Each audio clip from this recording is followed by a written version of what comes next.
been thinking about this a lot, reading some great posts by people, CX leaders in LinkedIn about, what is the role of a CSM? There's the hunter farmer overlap. Bob had a great post on this. There's, what is a CSM's job function? Is it to be there to support, drive adoption, features in the product? And they tend to get pulled in so many different ways. So what is the role of a CSM in a blended AI future? That's some of the things I've been thinking about. I've played the CSM role. I know how valuable and important. I've spent 20 years trying to establish going from account management to what is a customer success person, team, department. And so now it's interesting. There's this, I don't know, the way of thinking of how we build new teams. Do we need dedicated role? Do we have the luxury of having a center dedicated to success? I do believe we do, but how do we blend sales, onboarding, success, support in a way that actually is driving the best outcome for our customers, but also the profitability of our organization? So when you think about the strategic importance of a customer success role, a CSM role, the team, the department that actually is focused on that. One, I am a true believer it can't be the single responsibility of one department, one person to ensure the success. Now, I kind of think of the CS role as the quarterback. They have a portfolio, they're looking at their customers, they should be incentivized and rewarded for retention and growth and opportunity. But really, what is the key thing that we as professionals are trying to do? Again, we're here to help people help people. People helping people is what we do at the end of the day. To do that, if we follow the experience management framework, we're looking at how do we build an experience for our team, our customer, our product, and our brand. We're trying to get outcomes that are focused on loyalty. We're trying to get outcomes that are focused on trust. When things go bad, and they will, we're in the software world, we want our customers to go, yeah, they made a mistake, but they owned up to it. They put a plan in place, and they've done that time in and time out. So that's my loyalty. Now, the other piece of that is really thinking about how we structure the customer success role, right? And so again, it's not one team or one department responsibility. It's an organization's commitment to those outcomes.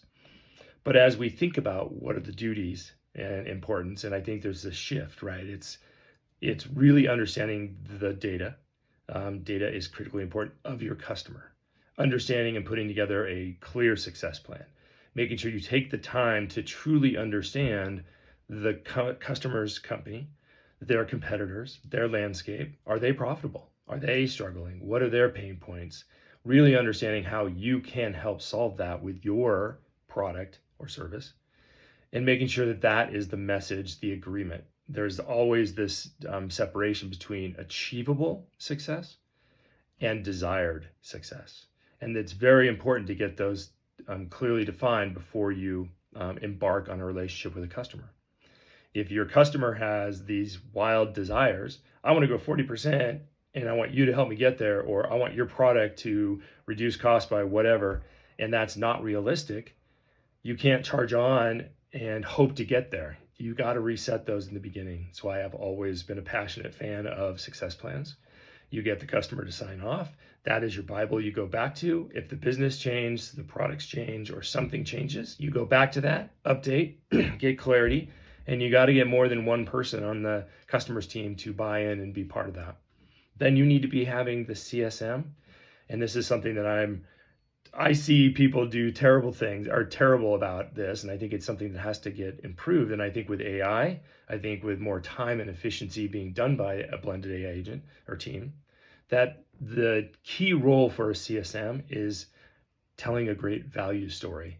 Because if you're not telling your product, service, value story every single chance you get, every month, what we did, why we did it, and what we're doing next, your competition is.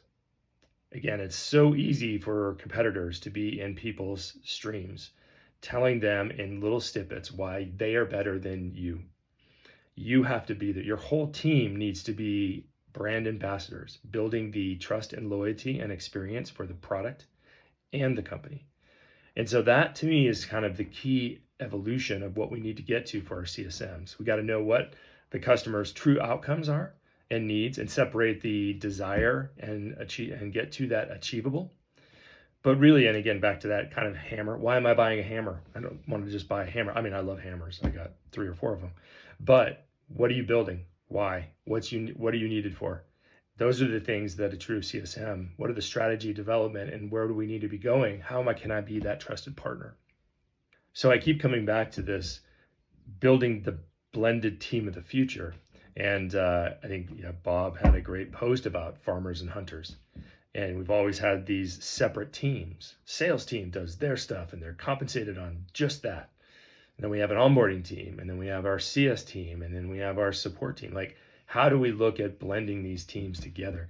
I am a huge fan of pods.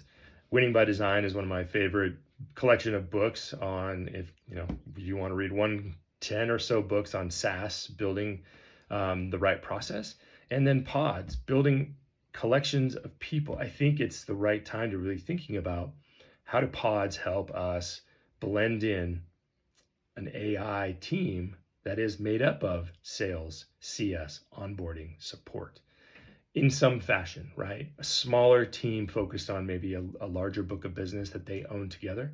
They're rewarded together. They're rewarded on the customer journey, the revenue journey. So there isn't this overcompensation in just getting the win, or, everyone should be working towards the right every day to earn the renewal for that customer. But what happens after that? Time to profitability. What if your time to profitability is 16 months and you get that first renewal and then things start to go south? Like, we need to get understanding of the numbers across the whole organization. And this has to be led by, and I talk about this, the vertical leadership and how the vertical intersects with the horizontal way that we have our company set up. Anyway, something to think about is, and I don't have all the answers, but I'm thinking about trying to figure out this blended approach. And I think it has to do, for me, is pods. Just to close this off, I mean, I believe in the CS role. The function itself, customer success, is incredibly important. We've proven that over the last 20 years that a great customer success team can do a lot. But even more that, it's the ethos of the company who's committed to the outcome success of their clients. They truly understand the problems. They're building products and solutions to solve those problems. They have great feedback loops for not only their customer, but their employees and their product, so that they can make sure that everything that we're doing right now, every day, is helping to drive the profitability and health of the organization. Again, healthy organizations that are profitable can do amazing things, have amazing programs, invest in people development. Without that, you are just circling the drain, right? So CS is important, but how do we build the team of tomorrow? That's the piece that I am excited to try to figure out and want to work on. Again, I'm Lee Roque. I'm focused on helping companies build amazing teams who can tell value stories to their customers and put together the right process to help support that. So have a great day. Thanks for your time.